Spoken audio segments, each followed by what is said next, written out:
Yo, this is MegaManFan, and you need to rock and or roll on over to Mr. MegaManFan's YouTube channel, because it's all that rush to make it happen. Peace! As always, thank you to hip-hop artist MegaManFan for that introduction to the retro hunting adventures. This week we're at Pop Culture Exchange, and I found a copy of One Piece Pirates Carnival. And I thought about getting this for a little while because it's a very nice copy, complete with instructions, but I do have one complete and sealed. So the only reason I would have picked it up would have been to have an open copy and to not have to break the seal on the one I have. So ultimately, I chose otherwise. But there was still plenty to look at, such as this copy of Ace Combat, which promises exclusive Nintendo content.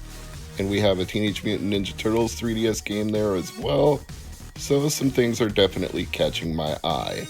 Here's where I found the GameCube game in question. Quite a few Spyro and Crash games, which I find ironic since I was just complaining in a previous video how I was having a hard time finding those, and lo and behold, when I actually do find them, they're ones that I already have. So, just my luck. I got all the GameCube ones, but I'm still looking for ones on PS2 and Xbox.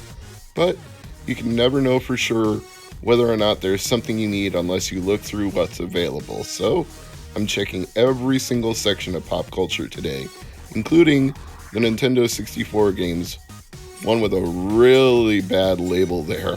Wow. Be surprised if anybody bought that.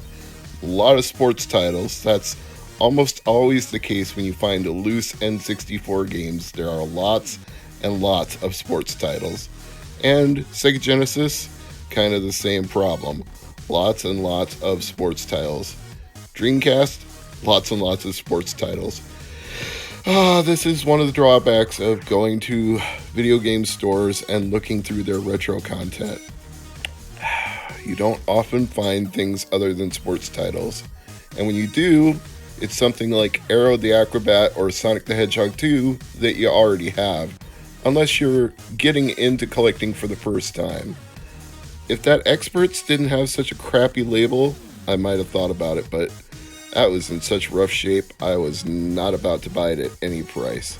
Yet some of those Sega Genesis games are pretty rough looking, so gonna have to take a pass on that. Let's move on up and take a look at Nintendo games. And once again, lots of sports titles. John Elway's Quarterback, Double Dare, Ice Hockey, etc.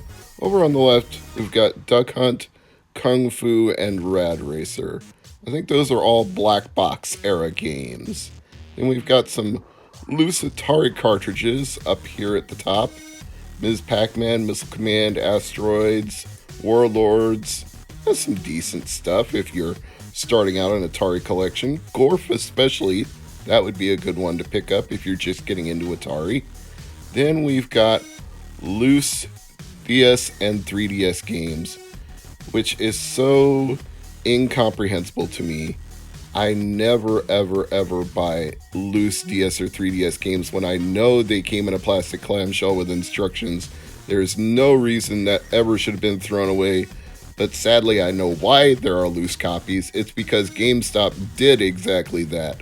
GameStop purposefully threw that stuff away to save space, so now we've got a lot of loose games floating around out there, all thanks to them. GBA games, I'm less surprised when they're loose. In fact, I kind of expect that, because that's just the way people thought back then. They just threw away the box. Now, what's weird is that Virtua Racing is more expensive loose than I paid for a complete in-box copy. And I don't know why Disaster Report is so valuable, but I'm going to guess something about the cover artwork was too close to 9/11, so they probably pulled it from release. I know that happened to a couple of games around that era. And we've got some loose Game Boy games. Again, this I expect because people didn't know to save the boxes. Although what's funny is in the Game Boy Advance era, I saved every box and every manual from every game I bought. Maybe because I was already a collector by that point in my 20s, but I was like, you know what? I'm not throwing away anything anymore. I wasn't a stupid kid. So I just wish I had known better back when I had Game Boy games, back when I first started out, because some of those complete in box Game Boy games are way too expensive. So this is what I ended up getting at Pop Culture: Call of Duty Ghosts for Nintendo Wii U.